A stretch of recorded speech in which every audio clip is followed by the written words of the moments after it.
America ছাড়ছেন নোবেলজয়ী বাঙালি অর্থনীতিবিদ অভিজিৎ বিনায়ক গঙ্গোপাধ্যায়। তিনি নিজেই জানিয়েছেন যে দীর্ঘদিন আমেরিকায় এমআইটিতে অধ্যাপনা করার পর তিনি সুইজারল্যান্ডের এক ইউনিভার্সিটিতে কিন্তু যোগদান করছেন। কারণ হিসাবে যে কারণগুলো আমাদের সামনে উঠে আসছে তা কিন্তু ডোনাল্ড ট্রাম্পের কাছে অত্যন্ত অস্বস্তিকর। কেন আমি বলছি কথা? কারণ তিনি পরিষ্কার বলেছেন ডোনাল্ড ট্রাম্প ক্ষমতায় এসে ইউনিভার্সিটিগুলো নিয়ে যে একতরফা সিদ্ধান্ত নিয়েছেন তা তার পক্ষে মেনে নেওয়া কার্যত অসম্ভব। তিনি ইউনিভার্সিটিগুলোর জন্য বরাদ্দ কমিয়ে দিয়েছেন।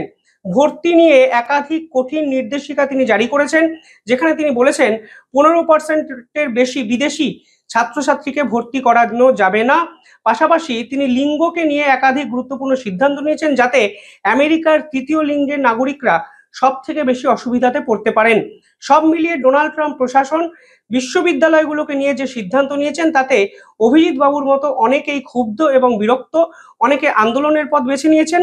তবে এই বাঙালি অর্থনীতিবিদ আমেরিকাতেই থাকবেন না, এই রকম এক সিদ্ধান্ত কিন্তু নিয়ে ফেললেন। এই মুহূর্তে আমেরিকা জুড়ে চলছে শাটডাউন। নাসা কার্যত অবরুদ্ধ, বন্ধ।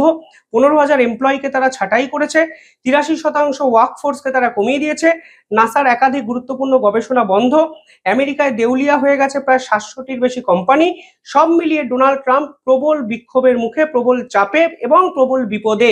এই মুহূর্তে দাঁড়িয়ে বাঙালি অর্থনীতিবিদের এই সিদ্ধান্ত ডোনাল্ড ট্রাম্প প্রশাসনকে কিন্তু আরো বড় বিপাকে ফেললো, সে কথা বলার আর অপেক্ষা রাখে না। প্রশ্ন হলো, কিভাবে এত বড় বিপদ থেকে বেরোবেন ডোনাল্ড ট্রাম্প? আপনারা কিভাবে দেখছেন এই পুরো বিষয়টি কমেন্টে জানাবেন।